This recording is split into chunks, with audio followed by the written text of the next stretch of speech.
Streaming live now on News8000.com. You're watching WKBT La Crosse. This is News 8 Now at noon.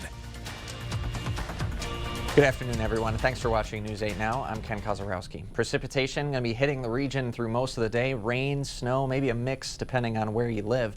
Our weather team has today as an alert day, so we go now to Derek Sibley with the latest. Yeah, here, as you mentioned, we got the rain, snow, and even the mix here that you mentioned here, too. Let's start off with the snow, though, first, Ken, because that's the heaviest precipitation happening right now on the radar, at least one of them. And you can see it mainly across our western zones yet again. So the areas that saw the snow this morning are once again seeing it as we head into the early afternoon hours. So we're seeing it basically, at least in our viewing area, from about Rusk County southward through Pepin County and northern Buffalo into northern Trempealeau counties, where we're seeing some of that heavy snow. And yes, this does include places like Eau Claire. This is all moving its way to the north. Now let's go a little bit further south. We're actually seeing the precipitation here mixing together. We're seeing a bit of a wintry mix of ice here mixed in with some snow, maybe even a little bit of rain across portions of where you see this pinkish shade, basically from south central Buffalo County into Winona and also down south into Preston. Kind of some of these cities here, like we mentioned, are seeing some of that wintry mix here moving its way towards the east. Now lastly, across our central zones, nothing wintry right now, but we're just looking at a steady light rain that continues to come down, and this activity also is pulling its way towards the north. Our current temperatures in the meantime are well into the 30s, and we expect temperatures to continue to drop. As you can see from a live look from City Cam 8, it's a very gloomy look out there with low visibilities, and like we mentioned, those temperatures are going to continue to fall, and the precipitation should go ahead and change over to more of either a mix or a snow here as we head towards those later afternoon hours. I'm thinking around 5 p.m. or so, and then kind of a steady snow by 7, ending as we get closer towards that 9 o'clock hour, Ken. But at the same time, once it ends, those temperatures will drop. All right. Thanks very much, Derek. Well, Earth's largest active volcano is erupting on Hawaii for the first time in nearly 4 decades. The sky glowed bright orange as hot lava spilled over Mauna Loa's summit. Scientists say it's not threatening any populated areas yet, but as Carter Evans reports, the volcanic ash cloud could quickly cause residents some problems. New video shows fountains of lava spewing from Mauna Loa, forming rivers of molten rock flowing down the world's largest active volcano. Thermal imaging shows the moment it roared back to life, ending a nearly 40-year dormancy. Residents on Hawaii Island woke up to the fiery sight Sunday night after a series of large earthquakes. And also the ground started swelling outward from the volcano. So you knew this was coming? We knew it was coming. We just didn't know that it was going to be in the middle of the night after Thanksgiving weekend. But any threats to the community could be weeks away. People will have plenty of time to evacuate if that's needed. Yes, that's absolutely true. The last time Mauna Loa erupted was in 1984. Lava flowed within 5 miles of Hilo, the island's most populous town. The nearly 14,000-foot volcano is just miles from Kilauea. It's smaller but much more active, and it's been erupting for decades now. You can see it just launching lava up into the air. We were there in 2018 when massive lava flows wiped out hundreds of homes. That is a huge, huge lava front there. When it was over months later, the island was nearly 900 acres larger. For now, the only threat with this eruption is volcanic smog and ash, leaving residents with a front row seat to nature's beauty. Carter Evans, CBS News. Switching to political news, Congress is returning after the Thanksgiving holiday for a lame duck session. It's the last chance for Democrats to pass legislation before they lose control of the House in January. On the docket is the Respect for Marriage Act. The bipartisan bill is being pushed by Wisconsin Senator Tammy Baldwin. It would require states to recognize all marriages that were legal in the state they were performed. The bill is expected to be taken up in the Senate this afternoon, and one of several that Baldwin sees as a priority. We, I think, have to agree on a bipartisan basis that that work needs to get done. The National Defense Authorization Act, the Omnibus Appropriations Bill, the Respect for Marriage Act. Also among the bills is the Electoral Count Act, which will clarify the Electoral College process in the wake of January 6th. The final makeup of the next Senate still undecided, but Democrats could capture a 51-seat majority if they win next week's Georgia Senate runoff. Former candidate for Wisconsin Governor Tim Michels says former President Donald Trump told him 5 days before the election that he didn't need to come to Wisconsin to campaign for him because he knew Michels was going to win. The Republican Michels then lost to incumbent Democrat Tony Evers by 3 points. Michels today speaking publicly about the loss on a Milwaukee conservative radio show. He says Republicans need to completely revamp how they run campaigns, saying Democrat voter turnout efforts in some ways puts them years ahead of Republicans.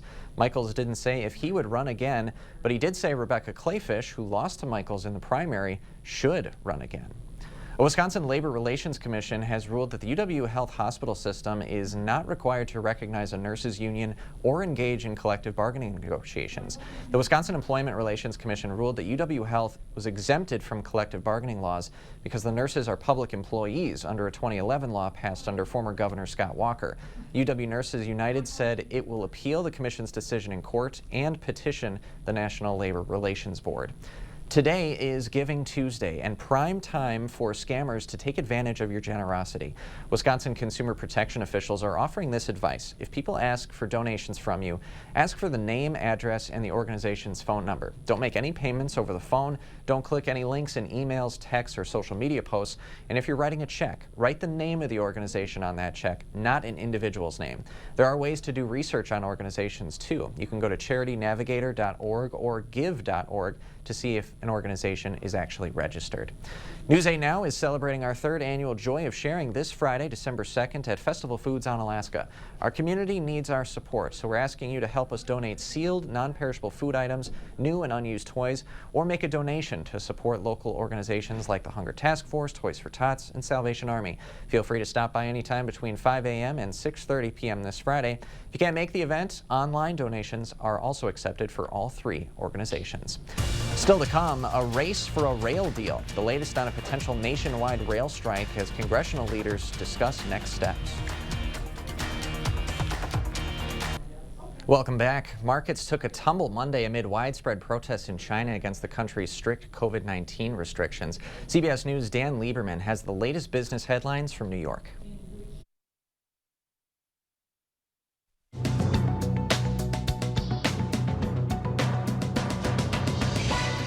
House Speaker Nancy Pelosi says this week Congress will consider legislation to avert a potential railroad strike after 4 rail unions rejected the new contract brokered by the White House last September. It comes after President Biden called on Congress to take action and adopt that tentative agreement into law. Without action, rail workers could strike as soon as next week, costing the U.S. economy as much as $2 billion per day, according to economist predictions. A 4th major cryptocurrency company has now filed for bankruptcy this year. New Jersey-based lender BlockFi is seeking to restructure under Chapter 11 protection, citing exposure to the collapse of cryptocurrency exchange FTX. The firm had already paused client withdrawals earlier this month, and it claims it has more than 100,000 creditors with liabilities totaling from $1 to $10 billion. And today is the 10th year of Giving Tuesday, a global movement that has inspired millions of people to donate to charities and celebrate generosity. Last year, a record $2.7 billion was donated in the U.S. alone. Creators of the movement insist it's not just about money, but also taking small actions that'll brighten someone else's day. That's your CBS News Money Watch report. For more, log on to cbsmoneywatch.com. At the CBS Broadcast Center, I'm Dan Lieberman. Thanks, Dan. Pelosi has since confirmed rail legislation will be on the House floor Wednesday morning. More news after the break.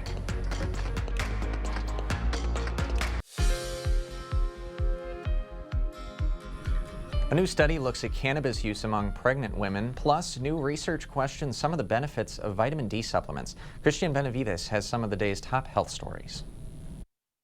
A new study looking at thousands of school-aged children who have vitamin D deficiency suggests that supplements do not seem to help. Researchers at Harvard and in London found that taking weekly supplements for 3 years did not influence growth, body composition, or the development of puberty.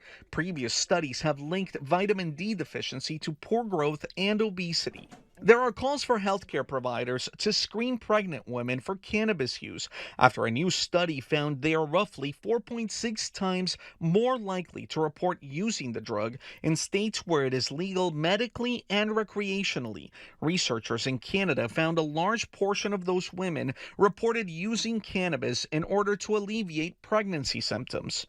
And a new study finds American men who eat a diet high in healthy plant-based foods such as whole grains, vegetables, and legumes have a 22% lower risk of colorectal cancer compared to men who eat the lowest amounts of healthy plant foods. However, the researchers could not find the same link among American women. Those are some of the day's top health stories. Christian Benavides, CBS News, Miami. We'll get a live look through City Cam 8 now. Derek Sibley going to be in next with our forecast.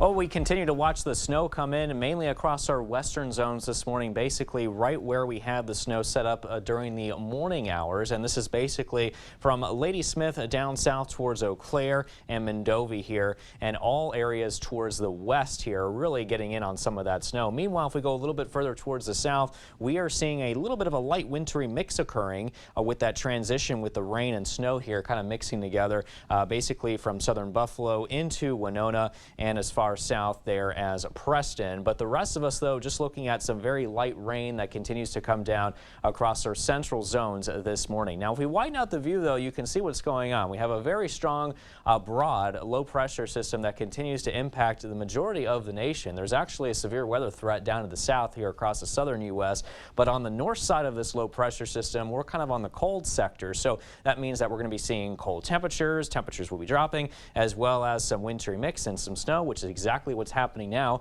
across the Coulee region and the upper Midwest in general. City Cam 8 right now, you can see a very gloomy look from this system with plenty of rain that continues to come down, and that's exactly what's happening here at the La Crosse Airport. 39 degrees. Look at the visibility reports, only down to 1 mile and a river stage of 5.25 feet. But a different story though in Eau Claire. Snowy roadways and snowy grass, snowy grass and sidewalks as well. As you can see, the humidity is up there at 92%, so a lot of moisture in the air to work with. Winds out of the north around 9 miles an hour, and we're looking at 39 degrees currently in Sparta, 38 in Black River Falls, and 38 the temperature as well in Viroqua. We're seeing the 40s though down south, Bosquebo, Prairie Sheen, typically the warm spots.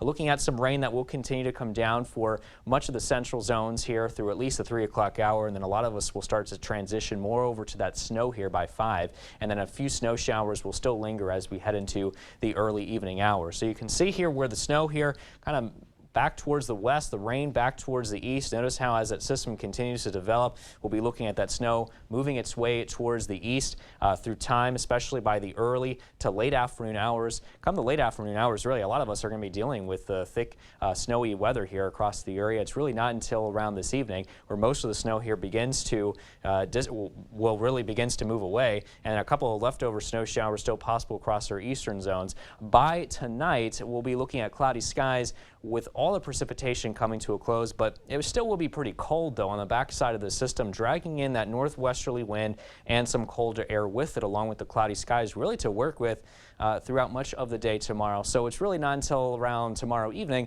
where we start to see some clearing of the skies by that point. So snowfall forecast here, about 3 to 5 inches are possible up towards Eau Claire, 6 to 8 here towards northern Wisconsin. I'm thinking on the low end of 1 to 3 inches for our central zones. It all really depends on exactly how long that snow is going to develop and last here across the central zones, because like we mentioned before, most of it is back towards the west, and we'll see coatings here mainly down towards the south. Winter weather alerts are in effect here as well.